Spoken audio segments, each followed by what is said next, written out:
We've got a special treat right now. We're going to talk about Lawmen, Bass Reeves. I assume a lot of you have seen the show. I love the series. Bass Reeves is this sort of unsung hero in history.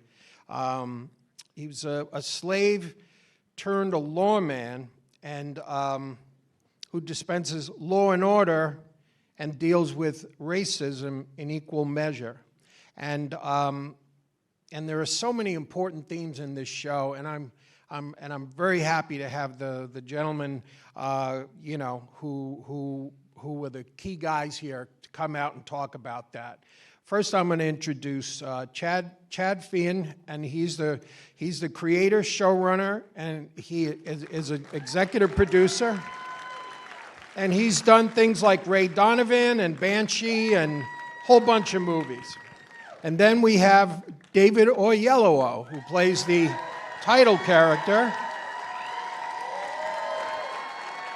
And David first kind of got on my radar when he played the spy Danny Hunter in MI5. And then he's done everything from, Lee Daniels, the butler. He played Martin Luther King in Ava DuVernay's Selma. And but this one, I think, kind of turns a page in the way we look at David. So in this Paramount 101 Studios series, and that's part of the Taylor Sheridan universe. So why don't we sit down, and you guys sit over here, and let's start with a clip, shall we? Larry, roll that clip. I didn't know my own father. They sold him off before I was born. Come Christmas time, they let him visit. A sit, a meal, then gone all over again. My mama would plait a beaner in her hair, put herself up for his coming. Remember that clearer than my daddy faced himself. No. The man whose name and brand I carry, the one who taught me to ride, to shoot, was William Reeves. Everyone told me how fortunate I was to have his good favor. He got the big man's interest, Bass. Mind him good, Bass. He wasn't a cruel man, at least not on the surface. But then he gifted me to his son, George. And when that man's cruel came too much to bear, I didn't go treasure hunting, collecting loose rocks, fool's gold. No, son. For you, knowing who's who, a simple thing. Gold or pyrite. But justice ain't nothing more costly. Now I'm ready to pay for mine and hell on the border. You paid yours, Judge Parker? 'Cause I reckon you about to. 'Cause I ain't gonna be down there alone, am I? You gonna be sitting right next to me. So I'll go ahead and ask. How much time we're doing? Sir. Now, and you saw Donald Sutherland. He's great in the season. We have Dennis Quaid and Barry Pepper and Lauren E. Banks, who is Bass's, should I say, long-suffering wife? You can say that. You can say that. So I want to start this way. So Chad, you spend a lot of time shaping Ray Donovan, who's one of my favorite TV tough guys. Now, the way I've always thought of David, his superpower is his empathy, and he's just as somebody that you gravitate towards, and it's worked great in movies, even when you turned out to be a bad guy, because the sleight of hand was right there. So, but Bass Reeves is one of the biggest badass guys that I've seen come along on a TV screen in a good long time. Can you guys tell me what went into turning our lovely David into just somebody who you just don't want to be on the business end of his six-shooter? Yeah, I mean, I was saying this to you out in the hall. David is the most talented individual I've ever been around. And the only thing that sort of supersedes his talent and his work ethic is his humanity. And so to turn Bass or David into a badass wasn't really that difficult because this man's talent is so extraordinary that, you know, it seemed to me, I know it wasn't effortless for him, but it seemed effortless. And I know that he spent an inordinate amount of time learning to ride horses, learning to fire firearms, and working out with a trainer day in and day out. So the last thing I'll say is that during the entire shoot, I never saw David eat lunch once. He was working on his body every day at lunch because he was in practically every scene, and that was the time that he could get to become a badass. Wow. And David, what would you say? What was the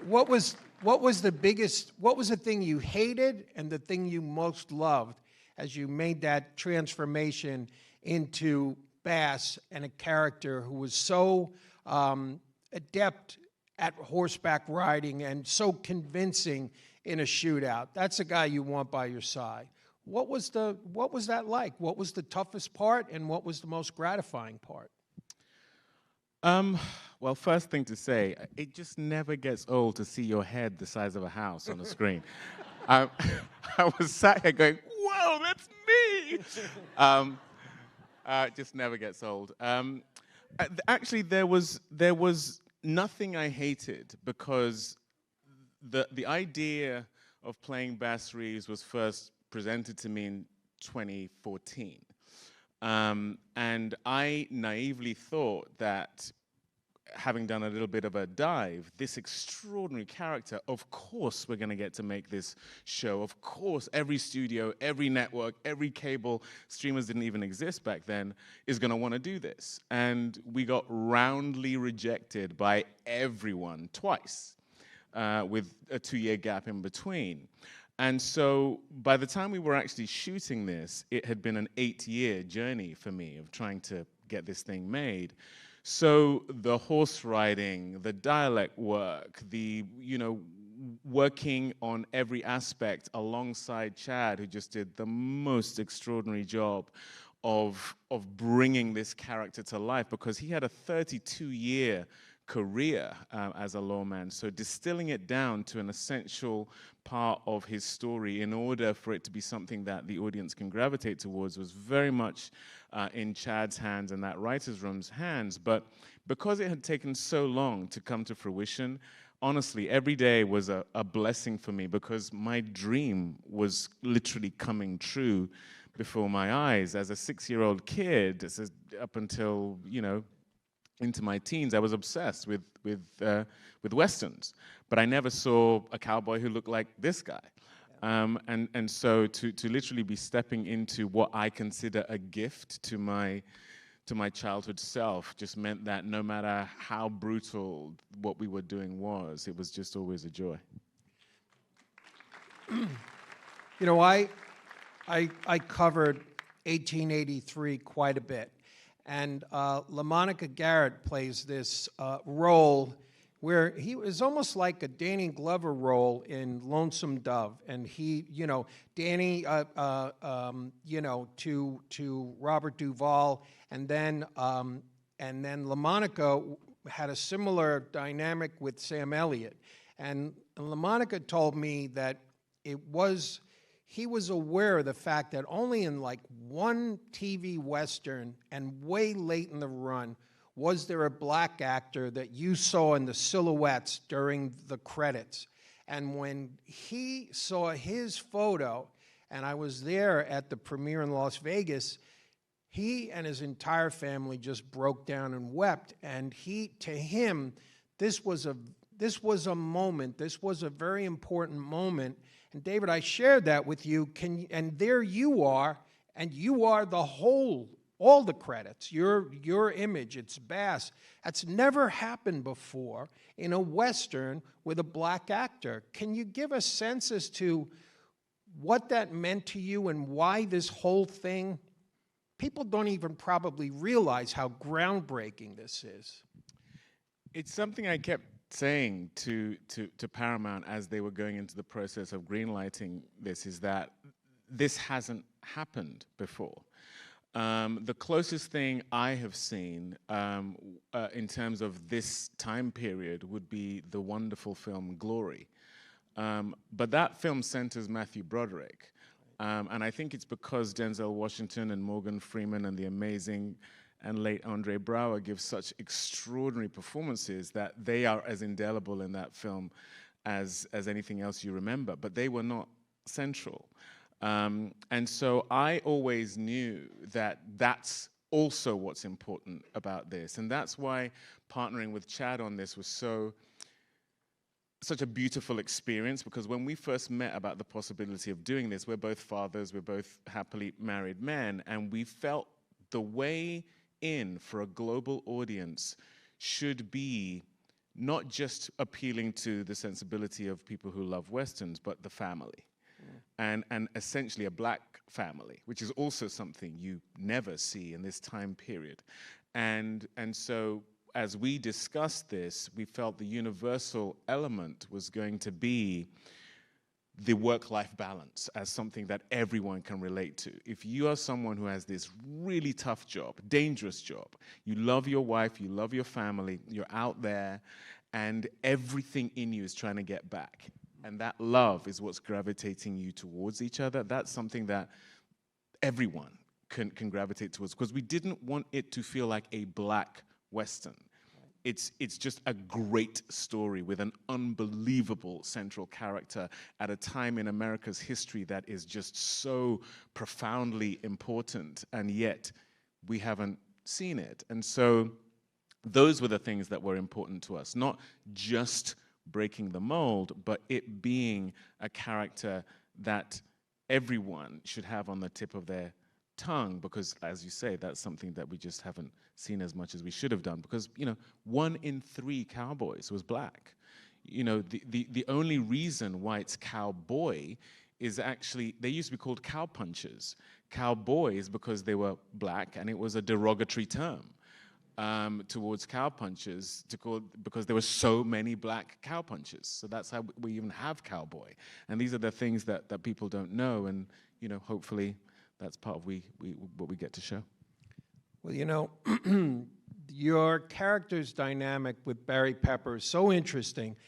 You don't know where you stand on Barry Pepper, even though at the beginning he basically shoots your surrogate son, and so but then he sort of redeems himself. But by the time you end up in those last scenes, it's like Clarice being in the house of Hannibal Lecter in a way, and and the idea that he is faced with being once again put in shackles. It just, because I know you say it wasn't a black Western, but there were dynamics there that played perfectly to history. Between the two of you, can you give a sense as to what the opportunities were for you to tell a story that just was not your prototypical Western, that had these rich subtexts, which would, like even, because we'd heard that maybe he was the Lone Ranger, maybe Bass Reeves was can you give a sense and as to how all this fueled the storytelling? Yeah, I mean, the idea for Esau came to me early in the development process, and David suggested I meet with Barry, and I did a Zoom with Barry, who I've loved for a very long time. And talking to Barry, who is a very earthy individual, the whole character coalesced. And the idea is that Bass is in the show is a deeply religious man. And we wanted to show, the polar opposite of that, which is a man who has no creed, who has no belief in anything other than himself, and the idea that as humans we're just animals. And his philosophy is, if we're all animals, then I'm going to be the apex predator. And I felt like that was the best opposition for Bass, who is a deeply religious character and a deeply righteous man, to go against somebody who has no moral code other than I'm going to win and I'm going to dominate. And I'm glad you brought up Clarice. The idea was, for me, was what happens if Bass Reeves walks into Colonel Kurtz's lair. Yeah, that's another good analogy. And that's sort of how that whole episode unfolded. So it becomes a man of faith against a sociopath, is basically. And David, any thoughts on that part of it? Yeah, the notion, and because to me, racism is completely irrational.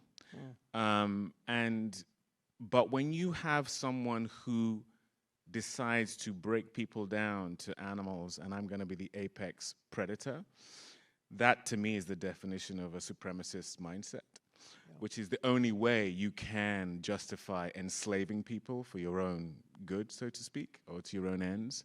And so the thing that happens when you focus or when you shift the lens, we've seen so many films, television shows in this era where we are focused on white people. And when you shift it to black people who you have enough time to humanize them, you show, yes, the effects of enslavement, but you also show just how human they are, how capable of love they are, how transcendently powerful and inspirational they can be, which is what really, to me, defines the Reconstruction era, the time where black people were given agency and in a very short period of time went from being enslaved to being politicians and people who were moving the culture in their communities forward. That's why Jim Crow came in so quickly afterwards, within 12, 13 years, because a supremacist mindset fears the notion of power being ceded. And so in this show, you really, in a subtle way, get to take a look at the anatomy of racism, because you get to see how irrational it is for this beautiful family, for this incredible man to be subjected to these things that don't really make sense. And so that, to me, is also the power of the show. It's not just showing how traumatic that was for black people in this country. It's showing how amazing black people are to still want to participate in the betterment of this country. Do you know what I mean? Yeah.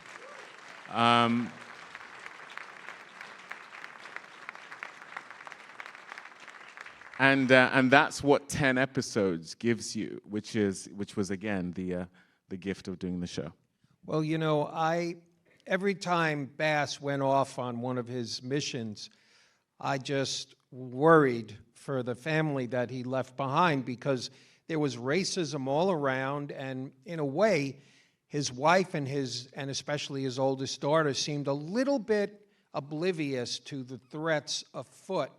And I thought, when I watched the end of this of that 10th episode, I was like, I want to see more of this. Is Bass Reeves hanging up his six guns? Because I realize this is constructed as an anthology series. Are we coming back, or are we? Do we hang up our saddle? Chad. If there is another season of Lawmen, it will focus on a new lawman or lawwoman. There are several. I hope you're hearing, Paramount. There are several figures in history, much like Bass, who deserve their day in the sun. And so, as much as it pains me that this marriage is taking a hiatus, you know, that is the reality. So, Wow. And I wonder, now this was done under the Taylor Sheridan universe, and I'm sure a lot of the propulsion to make this happen had to do with his determination to bring stories of the Old West to the screen. What was the biggest thing he brought to the table here? I mean, he's writing and exec producing all these series. What was the biggest thing that he brought to the table for you guys? It was my propulsion that brought this to fruition. Thank you, Taylor. But Taylor has created an indisputable world in which Hollywood could no longer use the excuse that it had used with me when I was trying to get this made. The first time we went out in 2015, every studio said, we're not doing this because no one's doing Westerns. 2 years later, they said, we're not doing this because everyone's doing Westerns, which is code for, we're just not doing this. Yeah. But when Taylor, in such an impressive way, corralled an audience with Yellowstone, and that has spun out into amazing shows like 1883 and 1923, it's indisputable that there is an audience for this. What I always had a notion of, and my gut told me, is that there is a global audience for this. But because it's black, because it's historical, that the notion was it's not global. Now, I think the notion was, oh, okay, there is an American audience for this. But the thing I'm most proud of with the show is that Lawmen Bass Reeves was the most watched show globally on Paramount Plus last year. Oh, wow. Wow. I love it. You know what? That's a good note to end on. And although I could talk to you guys all day about this show, I just loved it. What an experience. But I thank you both, and I thank you all for listening to us. thank you. Thank you. Mike.